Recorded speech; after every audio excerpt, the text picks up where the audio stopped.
देखो जितने भी तीर्थ हैं, धाम हैं और जितने भी ये पवित्र स्थल हैं, आदरणीय हैं, ये आदरणीय यादगारें हैं, लेकिन वहां जाने से मोक्ष नहीं हो सकता। आपको बहुत बार बताया है, परमात्मा भी आकर स्वयं बताया करते थे।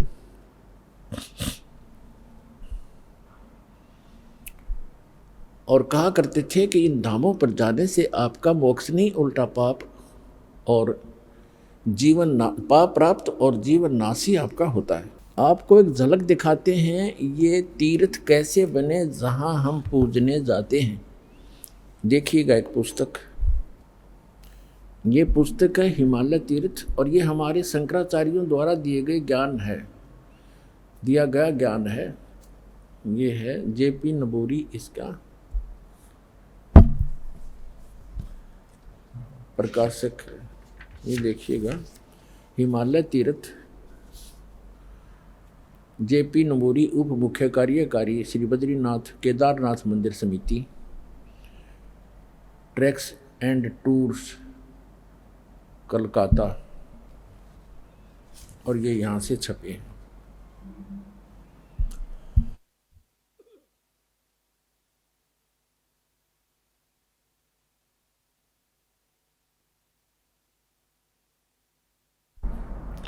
अब हम इसके आपको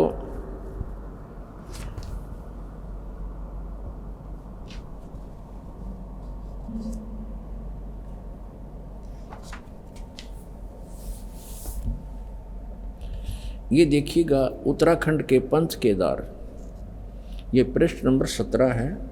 यहाँ से हम प्रारंभ कर रहे हैं।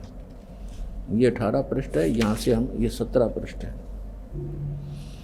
उत्तराखंड के पंच केदार श्री केदारनाथ भारत के उत्तर नागाधिराज की सुरम्य उत्पत्तिका में स्थित केदार क्षेत्र प्राचीन काल से ही मानव मात्र के लिए पावन मोक्षदायक रहा है। इस क्षेत्र की प्राचीन एवं पौराणिक महत्व के संबंध में स्वयं भगवान शंकर ने स्कंद पुराण में माता पार्वती के प्रश्न का उत्तर अपने श्रीमुख से निम्न प्रकार दिया है। ठीक है। हे प्राणेश्वरी, यह क्षेत्र उतना ही प्राचीन है जितना कि मैं हूँ। मैंने इसी स्थान पर सृष्टि की रचना के लिए ब्रह्मा के रूप में परब्रह्म तत्व प्राप्त करके सृष्टि निर्माण का शुभारंभ किया। तभी से स्थान मेरा चिरप्रिय समान है। भगवान शंकर का सुप्रसिद्ध ज्योतिर्लिंग भारत के विख्यात 12 ज्योतिर्लिंगों में से 11वां ज्योतिर्लिंग है।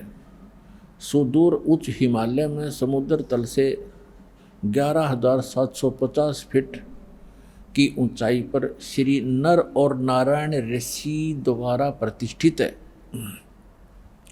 पुराणों के अनुसार इस पुण्य फलदायी ज्योतिर्लिंग की स्थापना के संबंध में इसका इस प्रकार वर्णन अनंत रत्नों के जनक अतिशय पवित्र केदार नामक अत्यंत शोभा से युक्त शिखर पर पूर्व काल में महातपस्वी अपने आत्माओं ये तीर्थ और ये धाम कैसे बने हैं, इसकी थोड़ी सी झलक दिखाएंगे, फिर दास मौखिक सुनाएगा, वो अच्छा समझ में आएगा। अब देखिएगा, अब हम 18 पृष्ठ पर आगे 17 पर पढ़ लिया।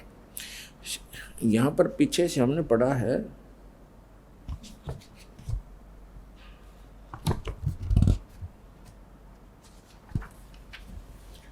यहाँ से फिर पढ़ें।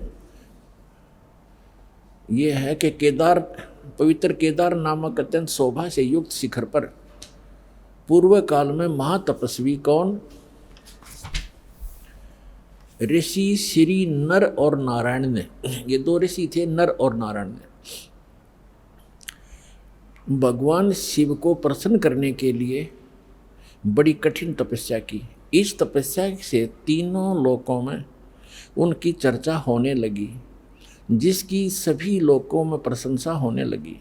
फलस्वरूप भगवान शंकर भी नर नारायण की तपस्या से प्रसन्न हुए और उन्होंने प्रत्यक्ष प्रकट होकर ऋषियों को दर्शन दिए। दोनों ऋषियों ने भगवान भोलेनाथ के दर्शन किए। दर्शन से आनंद विभोर होकर स्तुतियों और मंत्रों से उनकी पूजा अर्चना की। भगवान शिव ने अत्यंत प्रसन्न होकर उनसे वर मांगने को कहा। भगवान शंकर की यह बात सुनकर उन दोनों ऋषियों ने देवादिदेव महादेव से प्रार्थना की। यहाँ, हे प्रभु, यदि आप प्रसन्न हैं और वर देना चाहते हैं तो अपने इसी स्वरूप में जगत कल्याण एवं हमारी पूजा प्राप्त करने हेतु यहाँ सचित होवें, ताकि जगत का महान उपकार एवं भक्तों के मनोरथ आपके दर्शनों से परिपूर्ण हो। इस प्रकार भगवान शंकर नर नारायण की भक्ति से प्रसन्न होकर वहाँ सचित हुए। देवादिदेव महादेव, यदि आप हम पर प्रसन्न हों तो भक्तों के कल्याण हेतु आप सदा सदा के लिए अपने स्वरूप से इस स्थान पर स्थापित करने की कृपा करें।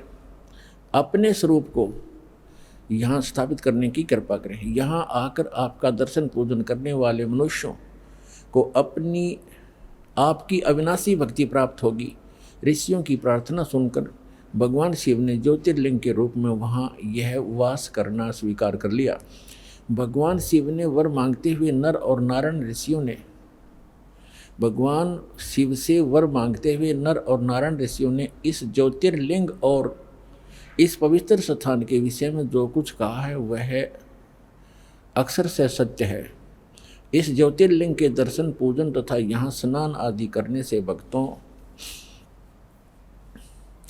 के लौकिक फलों की प्राप्ति के साथ साथ अचल शिव भक्ति और साथ ही मोक्ष की प्राप्ति भी सहज हो जाती है। हिमालय में केदार नामक पर्वत शिखर पर प्रतिष्ठित होने के कारण इस ज्योतिर्लिंग को श्री केदारेश्वर ज्योतिर्लिंग के नाम से जाना जाता है। केदार शब्द का शाब्दिक अर्थ है ऐसे स्थान से होता जहाँ दलदल एवं अति मात्रा में पानी हो। केदार क्षेत्र में यही स्थिति है, क्योंकि भगवान शंकर जलधारा प्रिय हैं।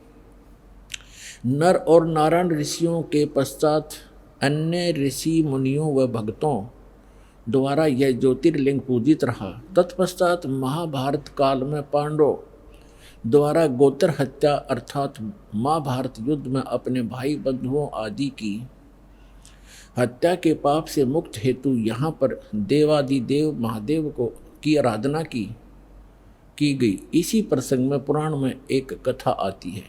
अपने आत्मा पहले ये निष्कर्ष बताते हैं, थोड़ा उसके आगे और शेष आपके पढ़ के सुनाऊंगा, क्योंकि आज अब ये वर्तमान में एक बहुत दुर्दांत घटना घटी है जिससे आत्मा रो रही है, दुखी है, क्योंकि वो भी हमारे एक तरफ भटक रहे थे, परमात्मा के लिए वहाँ गए और वहाँ उनको क्या मिला सर्वविदित है, कहने की आवश्यकता नहीं। अब क्या बता रहे हैं कि नर और नारायण नाम के दो ऋषि वहाँ तपस्या करा करते उस दलदल में। केदार माने दलदल, और उनकी तपस्या से प्रसन्न होकर भगवान शिव आगे। तो पुण्यात्माओं, भगवान शिव कौन आगे? इस काल के जाल को कबीर भगवान ने आके समझाया है कि ये काल जो है, जैसे इसने गीता अध्याय नंबर 4 के श्लोक नंबर 5 और 9 में कहा कि अर्जुन, मेरे और तेरे बहुत जन्म हो लिए, तू नहीं जानता मैं जानता हूँ, मेरे जन्म और कर्म अलौकिक हैं। और गीता अध्याय नंबर 7 के श्लोक नंबर 24 और 25 में इसने बताया है कि मैंने एक प्रतिज्ञा कर रखी है, मैं अपनी योग माया से छुपा रहता हूँ, कभी भी किसी के सामने अपने वास्तविक रूप में स्पष्ट नहीं होता। मैं कभी किसी के सामने अपने वास्तविक रूप में नहीं आता। तो ये क्या करता है, जैसे कोई ऋषि साधना करता है, उसको किसी को विष्णु रूप में दर्शन दे देता है अपने पुत्र विष्णु के रूप में, तो वो ऋषि विष्णु का उपासक बन जाता है, उसी का अनाउंसमेंट करने लग जाता है, उसी का ज्ञान प्रचार करता है कि सर्वेश्वर है, महेश्वर है, सबकी स्थिति पालन और संहार करने वाला यही है। और कोई ऋषि साधना, कोई भक्त साधना कर रहा है तो किसी को ब्रह्मा जी के रूप में दर्शन दे देता है, तो वो कहता है कि ये ब्रह्मा जी हमारे सामने रहते हैं, देवता यही भगवान है, सर्वशक्तिमान है, मैंने समाधि दशा में इसके दर्शन किए, ये छुपाए हैं अपने आप को। इससे उन ब्रह्मा जी और विष्णु जी को भ्रम हो जाता है कि हम ही सचमुच भगवान है। इसी कारण से शिवपुराण में प्रकरण आता है, विद्वेश्वर संहिता के अंदर एक बार ब्रह्मा जी गए विष्णु जी के पास और ब्रह्मा जी कहने लगे कि पुत्र तू मेरा खड़ा होकर सम्मान क्यों नहीं करता, मैं तेरा पिताया हूँ, मैं तेरा जनक हूँ, सारी सृष्टि का उत्पत्ति करता हूँ। ब्रह्मा जी विष्णु जी लेटे लेटे कहते हैं कि आजा बेटा बैठ जा, तू मेरा पुत्र है, तू मेरी नाभि कमल से उत्पन्न हुआ, मैं ही सर्वशक्तिमान हूँ, मैं सबका रचने वाला हूँ। इस बात पर दोनों लड़ पड़े। फिर ये काल आ गया वहाँ पर शिव रूप धारण करके इन दोनों के बीच में एक लिंग खड़ा कर दिया, तेजों में स्तंभ। ये लड़ना भूल गए, ऊपर ऊपर नीचे ढूंढने लगे। फिर खुद आके प्रकट हुआ शिव रूप में। फिर इनको ज्ञान बताने लगा कि पुत्रो तुमने अपने आप को ईश मान लिया, तो यू आर नॉट गॉड, तुम भगवान नहीं हो।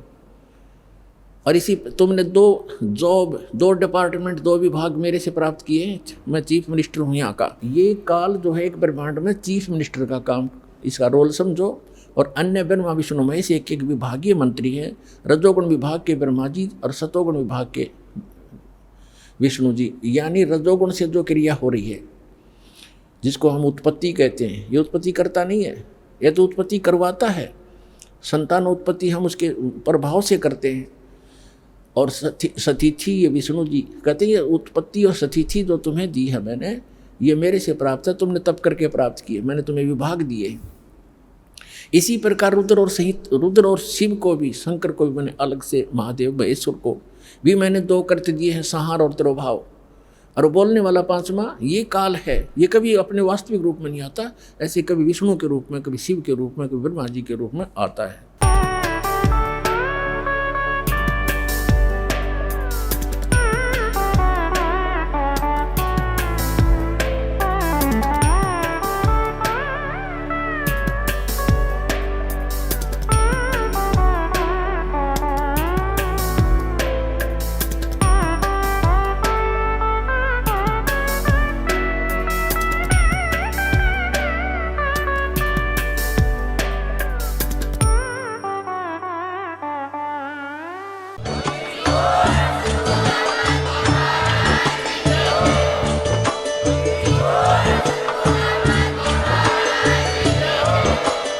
आप सुन रहे थे जगत गुरु तत्वदर्शी संत रामपाल जी महाराज जी के मंगल प्रवचन। अधिक जानकारी के लिए विजिट कीजिए हमारी वेबसाइट www.jagatgururampalji.org। संत रामपाल जी महाराज जी के शुभ आशीर्वाद से पूरे विश्व भर में 500 से भी ज्यादा नाम दीक्षा केंद्र हैं, जिन पर संत रामपाल जी महाराज जी द्वारा ऑनलाइन निशुल्क नाम दीक्षा दी जा रही है। अपने नजदीकी नाम दीक्षा केंद्र का पता करने के लिए संपर्क करें 8222880541।